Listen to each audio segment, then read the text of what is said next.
The voice was a razor blade against the soft tissue of my focus. "You're going to fail," it whispered, its tone slick with the venom of familiarity. Across the sterile, mahogany table, the man I was supposed to be persuading watched me, his eyes as cold and gray as a winter sea. His name was Anton Medvedev, and he held the fate of 150 hostages in the palm of his hand. But the real enemy, the true terrorist, was the one seated behind my own eyes. The one who knew every password to every vault of my deepest fears. The one who had been my shadow since birth. He didn't need a weapon, his words were the ammunition, and my own mind was his firing range. "Look at him," the voice hissed, a serpent coiling around my brainstem. "He sees it. He sees the fraud pretending to be a negotiator. He sees the trembling boy who hid under the bed when his father's footsteps grew heavy." My heart hammered against my ribs, a frantic prisoner rattling its cage. My palms were slick. The air in the room, climate-controlled and sterile, suddenly felt thick, suffocating, like wading through mud. Medvedev hadn't said a word in 7 minutes. He was watching me, testing me, waiting for the crack to appear. And the voice inside was a sledgehammer, relentless, pounding against the foundations of my composure. "You're out of your depth, Kalen," it mocked, using my name like a curse. "You think a few clever phrases and a tailored suit make you a man of consequence. You're a child playing with dynamite, and the fuse is burning short." It was a lie. I knew it was a lie. I had trained for this. I had spent 15 years in the crucible of high-stakes crisis negotiation. I had walked warlords back from the brink of genocide and talked corporate saboteurs out of burning empires to the ground. I was, by any external measure, one of the best. But my inner critic was not an external measure. It was the architect of my internal reality, and in its reality I was always an imposter. Always one misstep away from catastrophic, humiliating exposure. It feasted on the silence, growing stronger in the absence of sound. It replayed every mistake I had ever made, every moment of weakness, every instance of doubt, projecting them onto the back of my eyelids like a horror film I was forced to watch on a loop. The tremor in my hand as I'd fumbled a coffee cup this morning. The slight stammer when I briefed the tactical team. The flicker of uncertainty in my own reflection as I'd adjusted my tie. To the outside world, these were nothing. To the voice, they were ironclad proof of my incompetence. Medvedev leaned forward, his chair groaning under the weight of his deliberate movement. The sound was a cannon blast in the silence. His eyes narrowed. "You seem distracted, Mr. Vance," the voice screamed in triumph.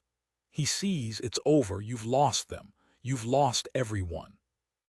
My training kicked in, a thin, fraying rope in a hurricane. Breathe. Anchor yourself in the present. Observe. But how do you observe the present when the past is a tidal wave crashing over you? How do you anchor yourself when the ground beneath your feet is an illusion crafted by your own personal demon? For a sickening second, my mind went blank. The strategies, the counters, the carefully constructed psychological profiles, all of it vanished, consumed by the roaring static of self-doubt. There was only the cold, gray eyes of the man across the table and the triumphant laughter of the voice in my head.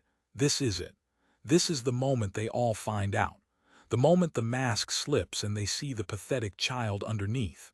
But then something else stirred within me, a deeper, older instinct. Not of the negotiator, but of the cornered animal. A spark of pure, unadulterated defiance. It wasn't a thought, it was a feeling. A primal rejection of the predator that was hunting me from the inside out. I had lived with this voice my entire life. I had accepted its venom as a part of my own blood. I had mistaken its constant, corrosive presence for a motivator, for the grit that pushed me to succeed. But in that moment, with 150 lives hanging in the balance, I saw it for what it truly was. Not a critic, not a motivator, a parasite. An entity that had burrowed into my soul and convinced me its survival was my own. It fed on my fear, it grew stronger with my doubt, and it was about to cost me everything. And in that flash of clarity, a single, silent word formed in the depths of my being. No, the word was a shield. It didn't destroy the voice, but it deflected the blow. The hurricane of panic didn't vanish, but for a fraction of a second, I found the eye of the storm. I met Medvedev's gaze. I allowed a slow, deliberate breath to fill my lungs. I let the silence hang for another beat, not as a weapon against him, but as a space for me to reclaim my own ground. When I spoke, my voice was lower than before, calmer, distracted. No, Mr. Medvedev, focused. I was just giving your proposal the respect of my undivided attention. The lie was audacious, but it wasn't for him, it was for me. It was a declaration of war against the tyrant in my own skull. The battle for the hostages had become secondary. The real war, the one that had been raging in the shadows for 35 years, had just been dragged into the light. I didn't know how to win it. I had no weapons, no strategy. All I had was the raw, nascent realization that the voice in my head was not me, and that it was trying to kill me. And I would not let it win. The hunt had begun, not for Medvedev, but for the apex predator that lived inside my own mind. That night, long after the situation was resolved, not with a brilliant masterstroke, but with a grueling 18-hour war of attrition that left me hollowed out, I sat in my apartment, the city lights of Chicago glittering like a cold, distant galaxy below. The victory felt like ash in my mouth. I had succeeded, but I knew I had come within a hair's breadth of total failure. Not because of Medvedev, but because of the saboteur in my own consciousness. For years I had treated it like a dark companion, the voice that kept me sharp, that pointed out my flaws so I could correct them. I had romanticized it as the burden of the high achiever, the ghost in the machine of ambition. I told myself it was the price of greatness, the internal furnace that forged my external success. But I was lying to myself. It wasn't a furnace, it was a cancer. It didn't forge, it corroded. It didn't make me sharp, it made me brittle.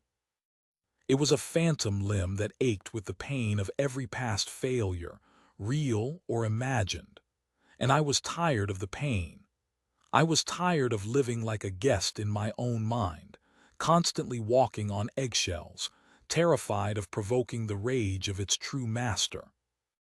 My search began not in the sterile aisles of self-help, but in the dustier corners of history and philosophy.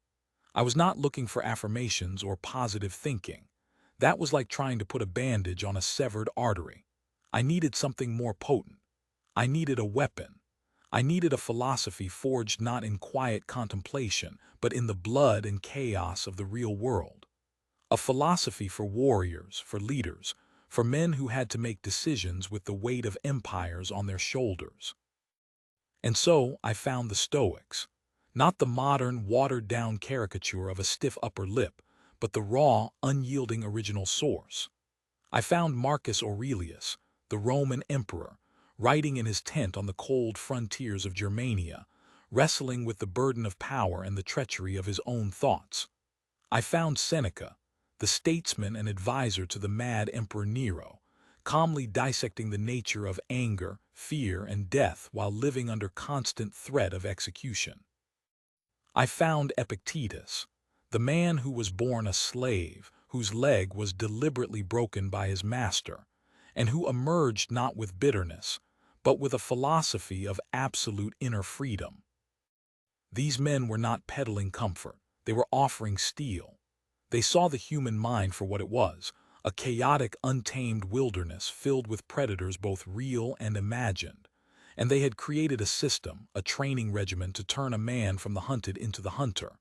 They didn't promise to silence the inner critic.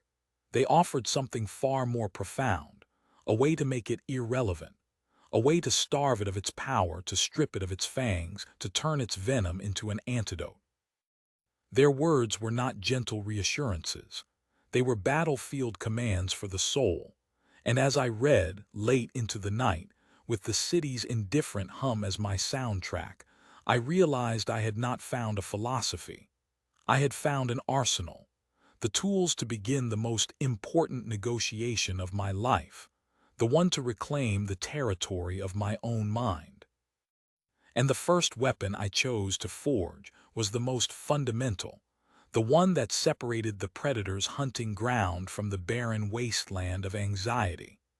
It was the brutal, liberating discipline of understanding what was mine to control and what was not. The inner critic thrives in the ambiguous territory between our actions and their outcomes. It's a scavenger that feeds on the carcass of our expectations. It waits for the world to not conform to our desires, and then it whispers, "See, it's your fault. You weren't good enough. You didn't do enough." For 35 years, I had lived in this no man's land of anxiety. I obsessed over what people thought of me. I agonized over the results of my negotiations, tying my self-worth to the final handshake, the signed paper, the released hostage. I was trying to control the uncontrollable, and the voice in my head was the relentless judge and jury of my inevitable failure. The Stoics presented a terrifyingly simple, yet profound alternative. Divide everything in life into two categories: that which is up to us and that which is not. Our thoughts, our judgments, our actions, our will, these are our domain. This is the predator's hunting ground, the only territory where we have absolute sovereignty. Everything else, the outcome of our efforts, the opinions of others, our health, our reputation, the weather, the global economy, the final decision of a man like Anton Medvedev, is outside of our control.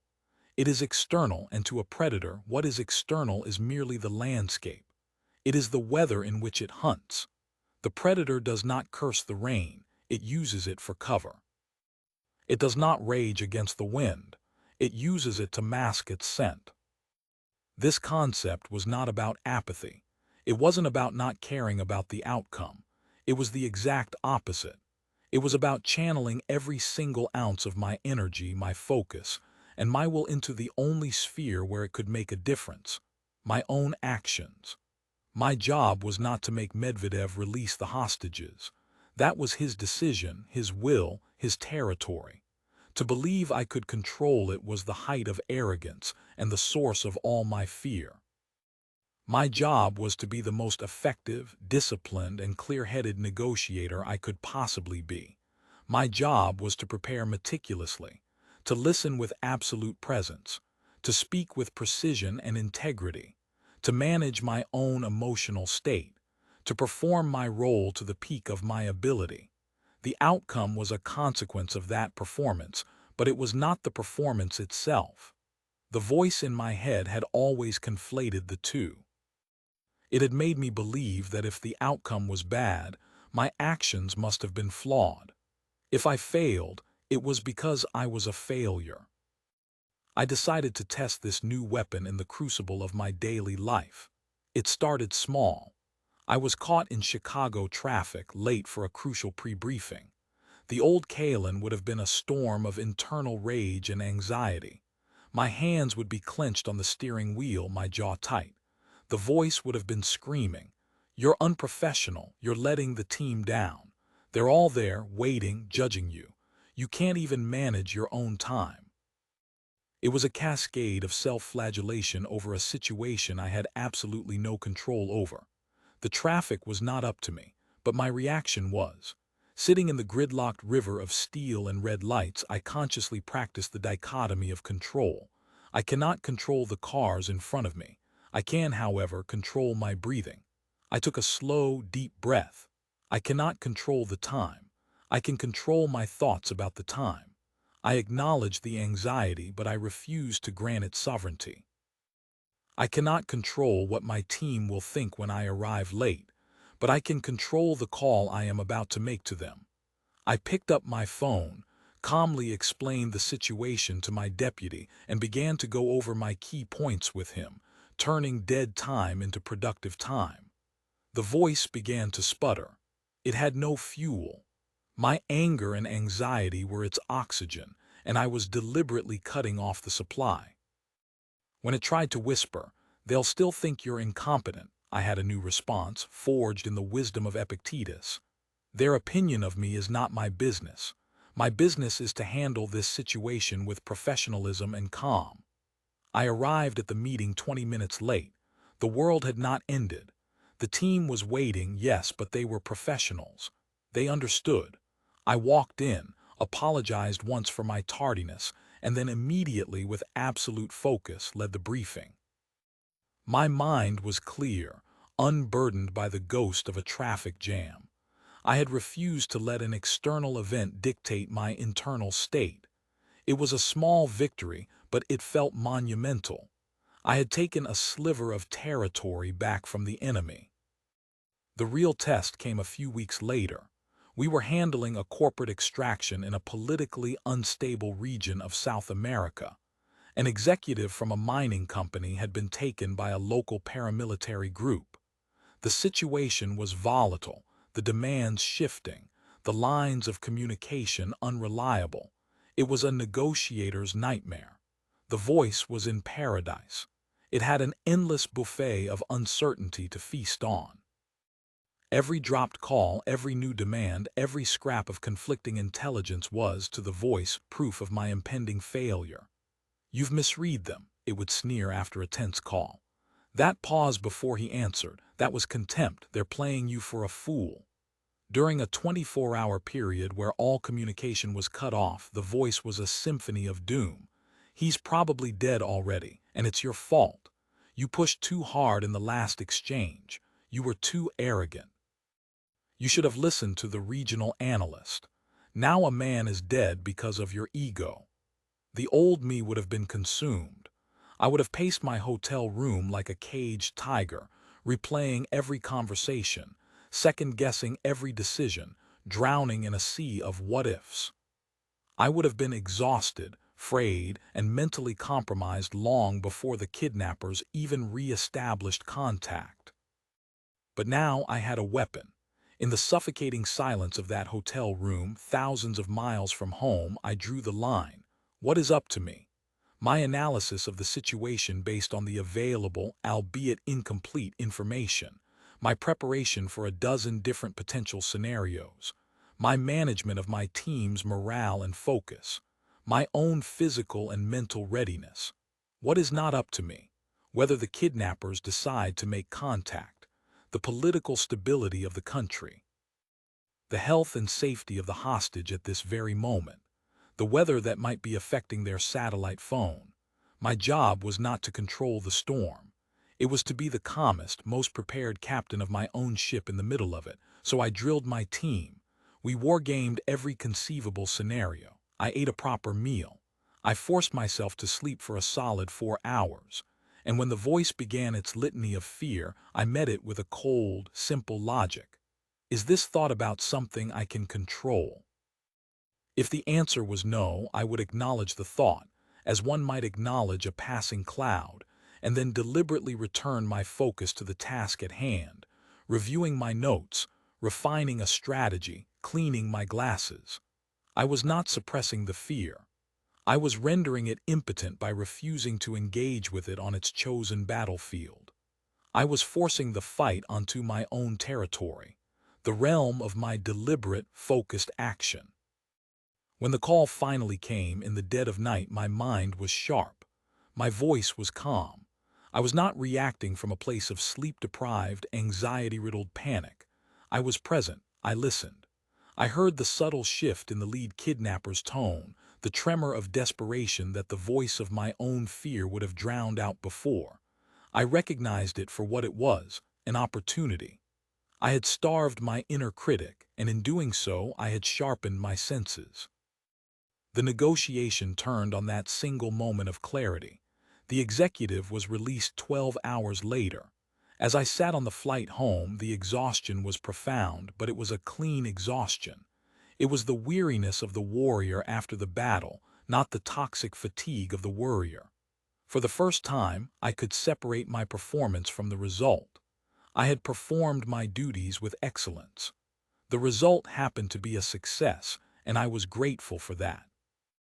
But my sense of professional worth was no longer chained to it. If the executive had been killed, it would have been a tragedy, a terrible failure of an outcome. But it would not have been a reflection of my core identity. I had done my job. I had controlled what was mine to control. The voice was quiet, not gone, but quiet. It was watching, waiting for a new opening. It knew, and I knew, that this was just the first battle. To truly decimate it, I would need to learn to stare into the abyss it perpetually threatened me with, and not flinch. I would need to learn how to walk through the fire of my greatest fears, and come out the other side not burned, but forged. The inner critic is a master storyteller, and its favorite genre is horror. It paints vivid, cinematic pictures of future catastrophes.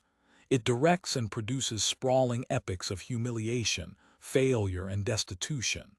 Its power lies not in the present moment, but in the terrifying, imagined futures it projects onto the screen of our minds. My critic was a veritable auteur of dread. Before any significant event, a negotiation, a public speaking engagement, even a difficult conversation, it would force me to sit in a darkened theater of my own anxiety and watch its latest masterpiece. I would see myself stammering, sweating, my words turning to ash in my mouth. I would see the looks of contempt and pity on the faces of my colleagues. I would see the headlines announcing my catastrophic failure, the loss of my career, the end of my reputation.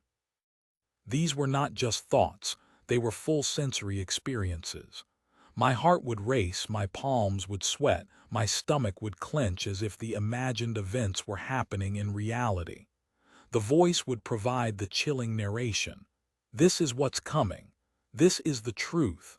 Everything you've built is a house of cards, and a slight breeze is on its way. My attempts to counter this were feeble. I would try to argue with the voice, offering logical rebuttals. That's unlikely to happen. I would try to distract myself, burying my head in work or mindless entertainment. I would try to smother it with positive affirmations, a tactic as effective as trying to drown a shark with a glass of water. All of it was fuel. My resistance, my fear, my frantic attempts to not think about the worst-case scenario only made the images more vivid, the voice more triumphant. It was like being told not to think of a black wolf. The wolf immediately materializes, teeth bared, in the center of your mind. Then I discovered the second weapon in the Stoic arsenal, a practice so counterintuitive, so profoundly unsettling, that I knew it had to hold immense power: premeditatio malorum, the premeditation of evils. The voluntary, deliberate contemplation of the very disasters my inner critic used as its primary ammunition. The Stoics did not run from the wolf. They invited it in. They sat with it, studied its teeth, looked into its eyes, and familiarized themselves with its every feature. The principle was simple. The fear of a thing is almost always more painful and debilitating than the thing itself. By deliberately and calmly rehearsing worst-case scenarios, you rob them of their power to terrorize you. You desensitize yourself to the fear. You expand your emotional resilience by willingly practicing hardship. It is the psychological equivalent of a vaccine, a small, controlled exposure to the disease to build immunity. This was a terrifying prospect. My instinct was to run from the critic's horror films, not to sit down in the front row with a notepad and pen, but I was desperate. The old way wasn't working. My first attempt was clumsy. I had to give a major presentation to the entire firm, including the senior partners, outlining the strategic direction for my department for the next 5 years. The voice was having a field day. It was orchestrating a symphony of failure, the projector failing. My mind going blank.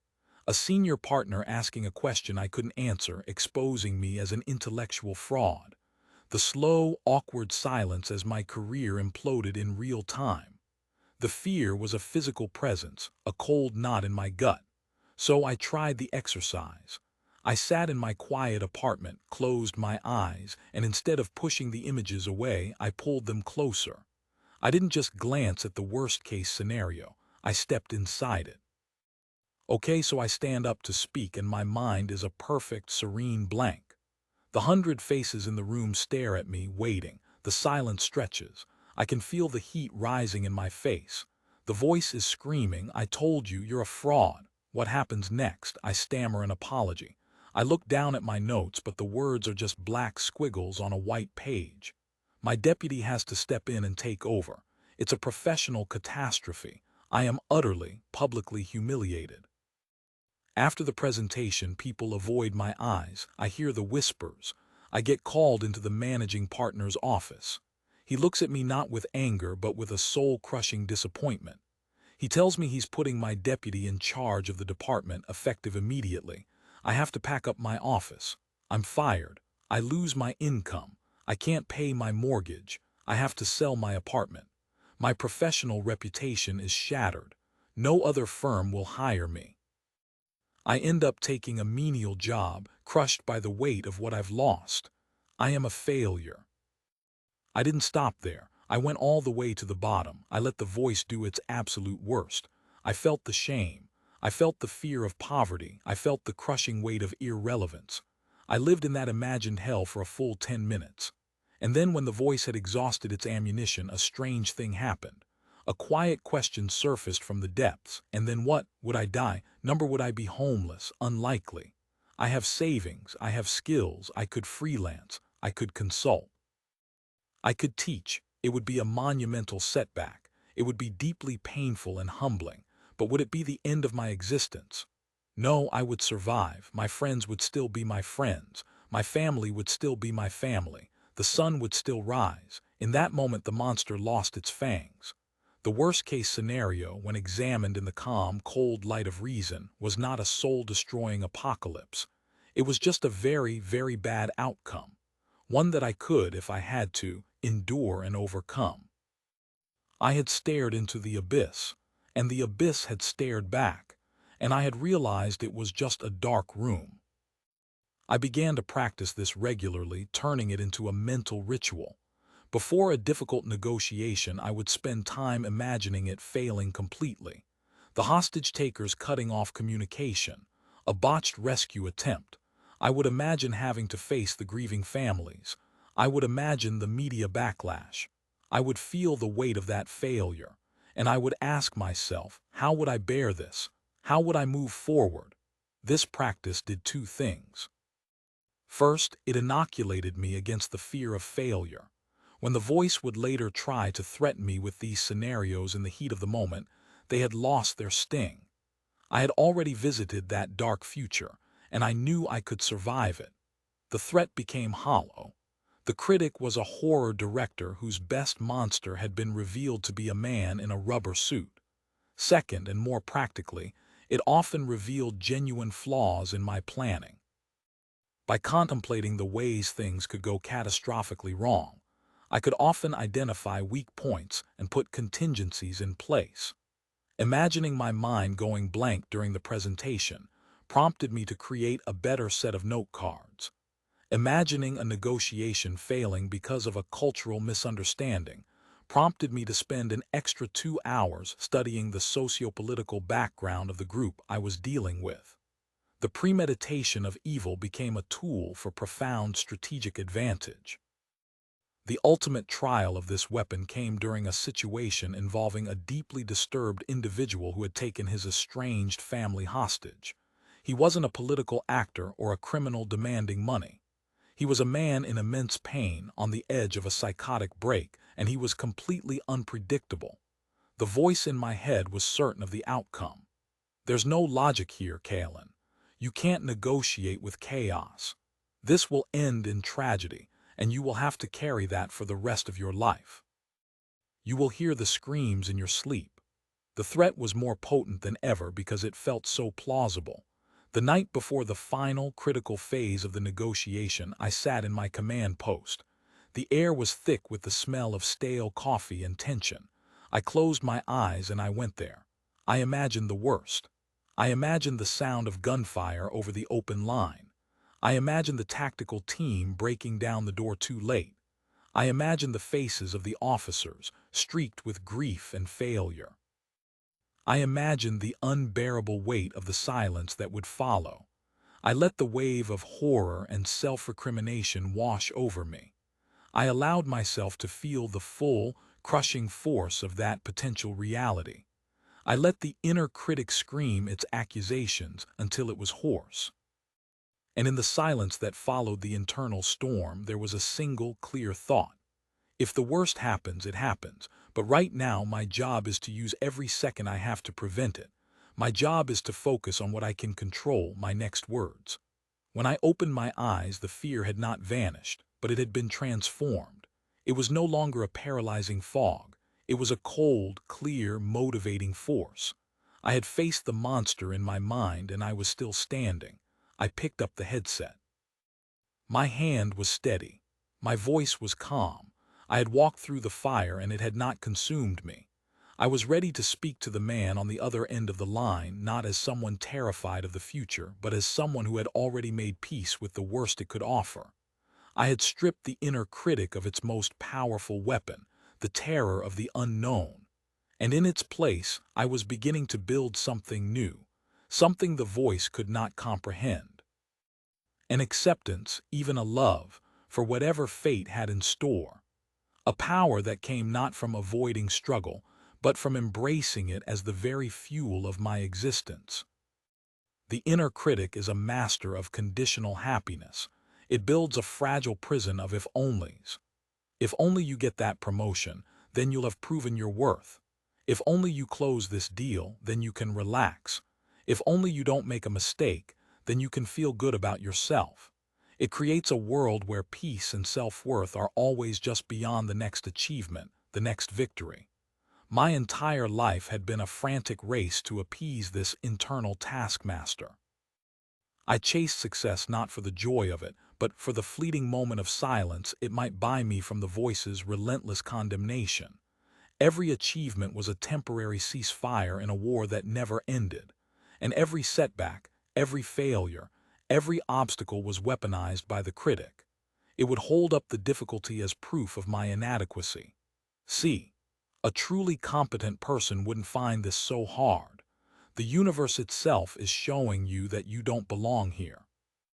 This struggle is a sign that you should give up. It made me resent adversity. I saw obstacles as personal insults, as cosmic injustices that were specifically designed to thwart me. This constant resistance was exhausting. It was like trying to swim up a raging river, cursing the current with every stroke. The third weapon I discovered in the Stoic arsenal was perhaps the most powerful and paradoxical of all.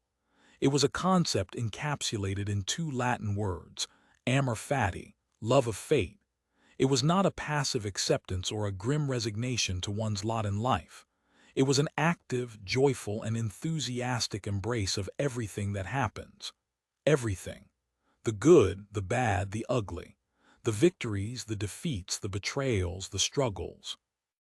The Stoics argued that the universe is a perfectly ordered whole, governed by logic and reason, a concept they called the logos. Therefore, everything that happens for a reason as part of this cosmic tapestry. To wish for things to be different is to wish for the universe to be different, an act of supreme arrogance and futility. The wise man, the warrior of the mind, does not just tolerate his fate, he loves it. He understands that every obstacle is an opportunity. Every setback is a lesson. Every crucible of pain is a chance to forge virtue and strength. The obstacle is not in the way. The obstacle is the way. This idea was a direct assault on the entire operating system of my inner critic. The critic's power was derived from judging reality, from labeling events as good or bad. Amor Fati proposed a radical alternative. What if I stopped judging reality altogether? What if, instead of fighting the current, I learned to use its power to propel me forward? What if every arrow fired at me, by circumstance, by other people, by my own failures, could be caught and repurposed as fuel for my own fire? I began to see my life not as a series of events to be judged, but as a curriculum designed for my own growth. The difficult negotiation was not a threat. It was a seminar in patience. The betrayal of a colleague was not a personal attack. It was a masterclass in resilience and self-reliance. The period of creative block was not a sign of my failing talent. It was a mandatory lesson in humility and the importance of rest. My first conscious application of this principle was during a multi-agency operation that was drowning in bureaucratic red tape. We were trying to prevent a shipment of illegal arms from reaching a conflict zone, but every step was hampered by interdepartmental rivalries and political maneuvering. It was a frustrating, soul-crushing slog.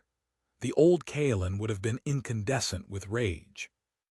The voice would have been in its element, a constant stream of invective against the incompetence of others and my own powerlessness. This is a joke. You're surrounded by idiots. Your hands are tied. This whole operation is doomed to fail because of politics, and you'll be the one to take the blame. The frustration was a physical weight, a poison in my veins. This time I tried a different approach. As I sat in yet another pointless, circular meeting, I consciously decided to love this moment. I said to myself, this is my fate right now, this bureaucratic nightmare. How can I use this? What is this teaching me? Instead of seeing the obstructive bureaucrat from another agency as an enemy, I saw him as a sparring partner. He was teaching me patience. He was testing my ability to persuade without authority. He was forcing me to find new, more creative ways to build consensus. The frustration began to dissolve, replaced by a strange sense of energized curiosity. The meeting was no longer a prison. It was a gymnasium for my skills. I started to listen differently, not just to what was being said, but to the motivations underneath. I started to see the situation not as a roadblock, but as a complex puzzle. I embraced the challenge. The inner critic was baffled. It tried to scream about the injustice and the waste of time, but I just kept reframing it. This is exactly what I need right now. A lesson in navigating complex human systems. Thank you for this lesson. It's hard to be angry at a teacher, even a difficult one. By loving the obstacle, I disarmed it, and I disarmed the voice that fed on my frustration with it. We didn't solve the problem in that meeting, but I left it feeling not drained and defeated, but calm and focused. I had turned poison into medicine. The ultimate crucible for Amr Fati came in the form of a deep personal betrayal. A longtime mentor and friend, a man I trusted implicitly, used confidential information I had shared with him to sabotage my candidacy for a major promotion, securing it for himself instead. The pain was immediate and visceral.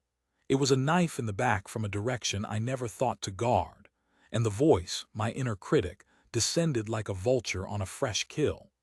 I told you so. It shrieked with triumphant glee. I told you not to trust anyone. You are a naive fool. He saw your weakness from the beginning and played you. This is what you get for being open. This is what you get for thinking you deserved more. You are nothing but a stepping stone for more powerful men. The voice was trying to build a fortress of bitterness and cynicism around my heart. It wanted me to see this event as definitive proof of my own foolishness and the world's inherent cruelty. It wanted me to be a victim. For a day I let the pain wash over me. I did not deny it. But as the initial shock subsided, I knew I was at a crossroads. I could let this event make me smaller, more bitter, more fearful, or I could choose to love it. It was the hardest thing I had ever done. How could I love this raw, gaping wound? I started by accepting it fully. This happened. It is part of my story now. There is no going back. Then I asked the question, what is this here to teach me? The lesson was brutal but clear. It was a lesson in discernment.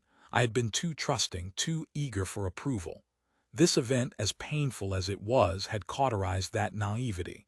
It was a lesson in self-reliance. My worth was not dependent on the approval of a mentor or the title on a door. It was something I had to build from within. It was a lesson in the nature of ambition, both mine and others. Most of all, it was an opportunity. An opportunity to choose who I wanted to be in the face of betrayal. Would I be the man who becomes consumed by resentment?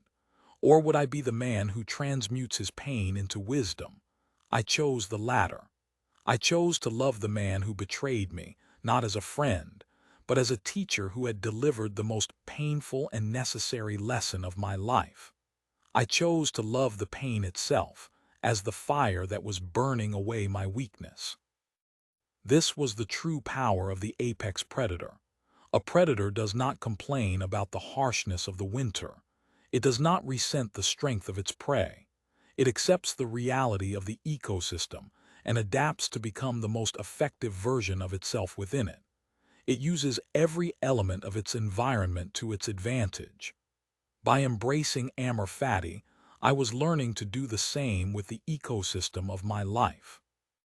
I was learning to turn every event, no matter how painful or frustrating, into fuel. The inner critic was beginning to starve. It feeds on judgment, on the gap between what is and what we think should be. By closing that gap, by loving what is, I was systematically destroying its habitat. The critic could scream that a situation was terrible, but I would reply, "Yes, and I love it because it is making me stronger." It could scream that I had failed, but I would reply, "Yes, and I love this failure, for it has taught me more than any success." The voice was still there, but its pronouncements were becoming increasingly irrelevant, like the ravings of a mad king in a kingdom that no longer recognized his authority. My mind was vast, and the critic's rants were becoming smaller and smaller within it. I was beginning to realize that the ultimate form of power was not changing the world to fit my desires, but changing my desires to fit the world. And to do that, I needed to change my perspective entirely. I needed to see my life, my problems, and the critic's tiny voice from a much, much greater height. The inner critic is a master of perspective manipulation. It is like a microscope that focuses with laser intensity on a single flawed cell, making you believe you are the disease. It takes a minor mistake, a clumsy word, a moment of hesitation, and blows it up to catastrophic proportions. It makes the immediate, trivial problem feel like the center of the entire universe. My life was a series of these manufactured emergencies. If I sent an email with a typo, the critic would convince me that the recipient now thought I was an incompetent fool, and my entire professional reputation was crumbling. If a social interaction felt awkward, the voice would replay it for days, dissecting every nuance, assuring me that I had made a permanent enemy and was fundamentally unlikable. It lived in the weeds, in the suffocating minutiae of everyday life, and it kept my perspective trapped there with it. It created a constant sense of urgency and importance around things that, in the grand scheme of things, were utterly meaningless. It was like being trapped in a small, dark room with a single, buzzing fly, unable to see the vast, open sky just outside the window. The fourth weapon I forged was designed to shatter the walls of that room. It was a Stoic meditative practice known as the view from above, or the hierarchical circle. The goal is to systematically expand your perspective, to zoom out from your immediate self and your immediate problems, until they shrink into their proper, insignificant size. It is an exercise in cosmic humility, a way to reclaim a sense of proportion and starve the critic of the melodrama it craves. I began practicing this not just in quiet meditation, but in the heat of the moment when the critic's voice was at its loudest. The first time was in the middle of a particularly grueling contract negotiation. We had been at it for 2 days, the other side was being deliberately obstinate, and I had just made a small verbal gaffe, misstating a minor clause. It was an insignificant error, easily corrected, but the voice seized upon it. "Idiot," it screamed. They heard that. They know you're tired and sloppy. You've just lost all your leverage. They see you as an amateur. I could feel the familiar flush of shame, the spike of cortisol. My focus was starting to fracture. Instead of arguing with the voice, I deployed the weapon. Right there, at the negotiating table, while pretending to review my notes, I began to zoom out. First, I pictured myself in the room.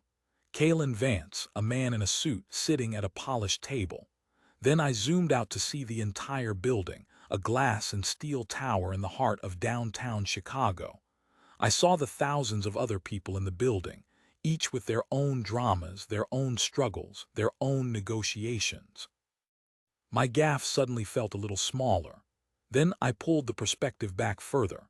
I saw the entire city of Chicago, a sprawling grid of lights and activity, millions of people living, working, loving, and dying. I saw the cars streaming along Lake Shore Drive, the boats on the vast, indifferent expanse of Lake Michigan. In the context of this massive, teeming metropolis, my little contract negotiation felt less like the center of the universe. I kept going. I saw the state of Illinois, then the entire United States, a continent brimming with 330 million individual stories, 330 million private battles with inner critics. My problem was a single grain of sand on an endless beach. Then I floated higher, seeing the entire planet Earth, a beautiful, fragile blue marble spinning in the silent, black void of space. I saw the continents, the oceans, the swirling weather patterns.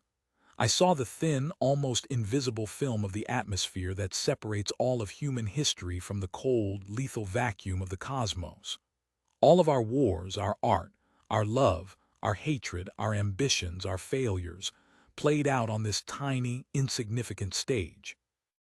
My negotiation, my verbal slip, my inner critic's frantic screaming. From this vantage point, it was less than nothing.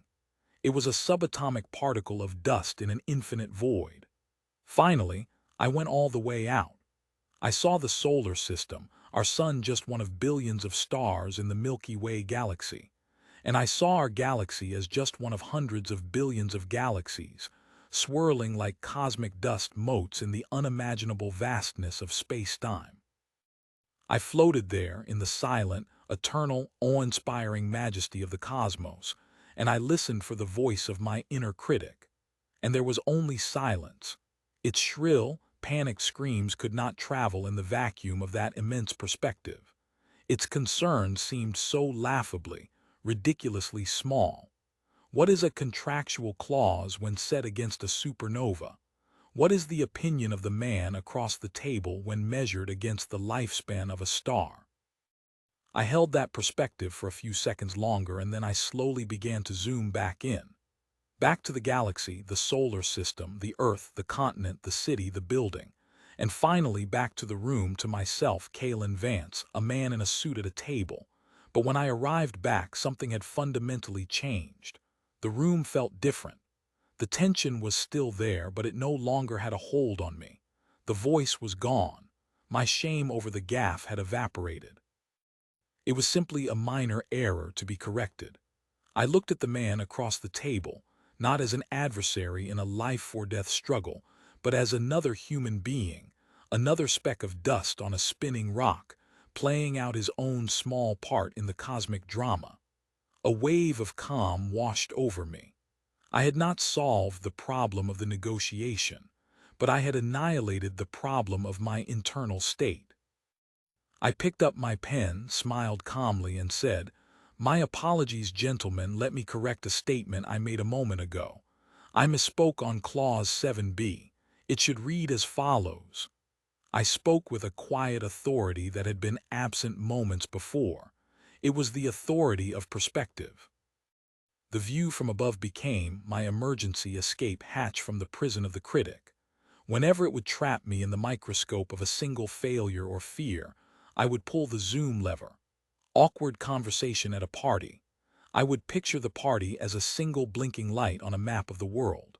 A project at work not going as planned. I would visualize the project's timeline as a single millimeter on the vast ribbon of geological time. This practice was not about detachment or nihilism. It wasn't about concluding that nothing matters. It was about concluding that this thing that is causing me so much anguish right now does not matter as much as my mind is telling me it does. It was a tool for regaining sanity. The inner critic is an ego-driven entity. It tells you that you are the most important person in the world, and therefore your failures are the most important failures in the world. The view from above is a direct antidote to the ego. It gently but firmly reminds you of your own cosmic insignificance. And in that insignificance, there is a profound liberation. There is peace. The critic cannot build a kingdom on a speck of dust. Now I was armed. I had the four foundational weapons. The dichotomy of control had taught me where to focus my energy. Premeditatio malorum had disarmed my fear of the future. Amor fati had taught me to turn every obstacle into fuel, and the view from above gave me the ultimate perspective. I was no longer the hunted, cowering prey of my own mind. I had learned to track the predator, to understand its habits, its feeding grounds, its tactics. I had learned to defend myself. But defense was not enough. The title of this journey was not a Stoic's guide to coexisting with your inner critic. It was about decimation. It was time to move from defense to offense. It was time for the final confrontation. It was time to hunt. The confrontation I had been preparing for did not announce itself with a thunderclap. It arrived quietly, disguised as the greatest opportunity of my career. A nascent democracy in Eastern Europe, a critical buffer state between East and West, was on the brink of civil war.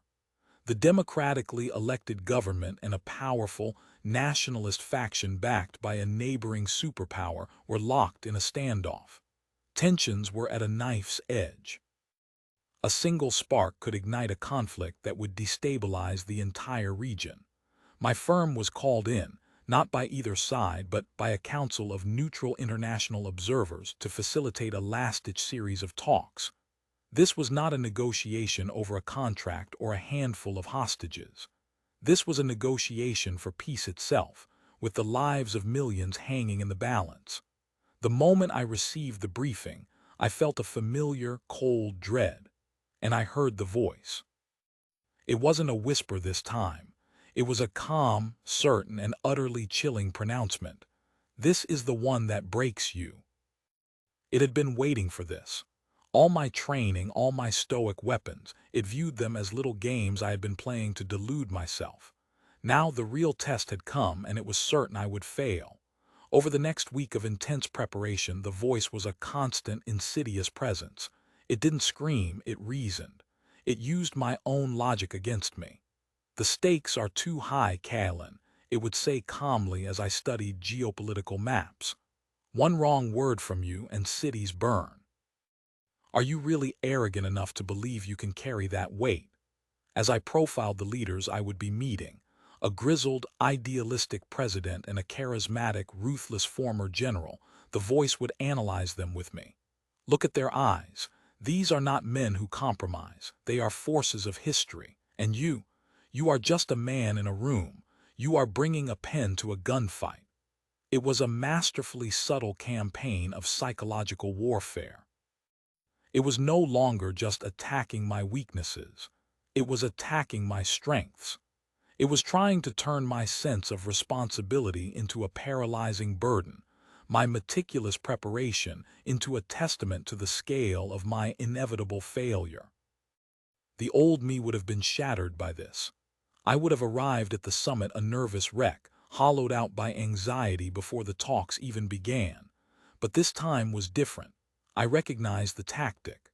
The critic was trying to drag me back onto its preferred battlefield, the vast, uncontrollable territory of the outcome. It was trying to make me responsible not for my actions, but for the fate of a nation. And using my first weapon, the dichotomy of control, I refused. I drew the line again and again. My job is not to single-handedly create peace. My job is to be the most prepared, impartial, and effective facilitator I can possibly be. My job is to manage the room, to build trust where there is none, to listen for the whispers of compromise beneath the shouts of ideology. The outcome rests with the men at the table, with their armies, with the sweep of history. I will control my own performance. The rest is not up to me. On the flight to the remote, fortified castle where the talks were being held, I used my second weapon. I didn't just worry about failure, I walked directly into its heart. I spent an hour in the premeditation of evils. I imagined the talks collapsing. I imagined the general walking out, the president declaring a state of emergency. I imagined seeing the news reports weeks later, the images of tanks in the streets, of refugees fleeing, of cities scarred by artillery. I imagined the headline, "Peace Talks Collapse, Vance Criticized for Ineffectiveness." I imagined the weight of that failure, the knowledge that I was present at the moment the fire started. I let the horror of it settle in my bones, and then I went further. I would return home. My career would likely suffer, but it would not end. I would have to live with the knowledge of my failure. I would bear that pain. I would survive. I had looked into the abyss, and I was still here. The critics' threats of the future lost their venom. I had already visited that future, and I had found a way to endure it.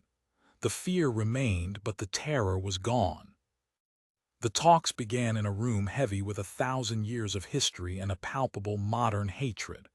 The president and the general sat at opposite ends of a long oak table. They would not look at each other. Their aides bristled with suspicion. The air was electric with animosity. The voice in my head was smug. "See, I told you. There is no hope here. You are just wasting time before the inevitable bloodshed." For 3 days we made no progress. Every proposal was met with a counter-proposal designed to be rejected. Every word was scrutinized for hidden insults. It was a masterclass in intransigence. My team was growing demoralized. I could feel the weight of their expectations, the hope draining from the room. And in the moments of stony silence, the voice would whisper, "They are all waiting for you to do something magical, Kalen, but you have nothing. You are empty. You are a fraud." It was in this moment that I deployed my third weapon. Amor Fati, I stood up and called for a recess. As I walked through the castle's cold, stone corridors, I did not curse the stubbornness of the two men. I did not resent the impasse. I said to myself, "I love this. This is exactly as it should be. This intractable, impossible situation is the perfect forge for my skills. This is not a problem, it is a curriculum. What is it teaching me?"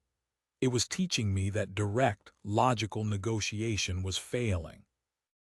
It was teaching me that the issue was not about policy, but about pride, fear, and a deep, wounded sense of identity on both sides. The obstacle was the way. The impasse was not a wall, it was a signpost pointing me toward a different path. That night I discarded my prepared strategies.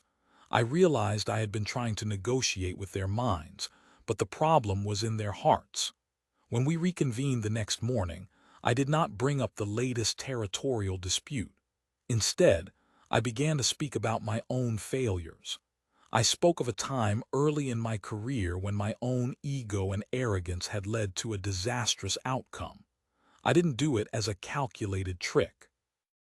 I did it because in that moment of loving the obstacle, I realized the only way forward was to strip away the artifice, to become human in the room. I spoke of the shame and the long road to rebuilding trust in myself. The voice was apoplectic. "Are you insane? You are showing weakness. You are destroying your authority." But I ignored it. I wasn't speaking to the voice. I wasn't even speaking to the president or the general. I was speaking to the men underneath. For the first time, the general looked at me, his eyes filled with a flicker of something other than contempt. Later that day, he spoke, not about his political demands, but about a promise he made to his dying father to protect the soul of their nation. The president, in turn, spoke of his fear of being the man who led his country back into the darkness of authoritarianism. The ice had not broken, but it had begun to crack. We were no longer just politicians at a table. We were men, burdened by history and fear. The final confrontation with the voice came on the last night. A tentative framework had been agreed upon, but it was fragile. A single word could shatter it. I was exhausted, running on nothing but caffeine and willpower. I was reviewing the final document in my study when the voice made its last, desperate assault. It came at me with everything it had. It used the view from above, my own weapon, against me. "You are so proud of this little agreement, aren't you? Zoom out, Kalen. See this castle, this country, this planet. In 100 years, none of this will matter. In 1,000, it will be dust. This peace you are so desperate to forge is just a fleeting pause in an endless cycle of human violence. You have accomplished nothing. You are nothing. The wave of cosmic futility was overwhelming. The exhaustion, the stress, the sleepless nights, it all coalesced into a single, crushing point of despair. Why was I doing this? What was the point? The voice had me. It had finally found the perfect argument. And then I understood.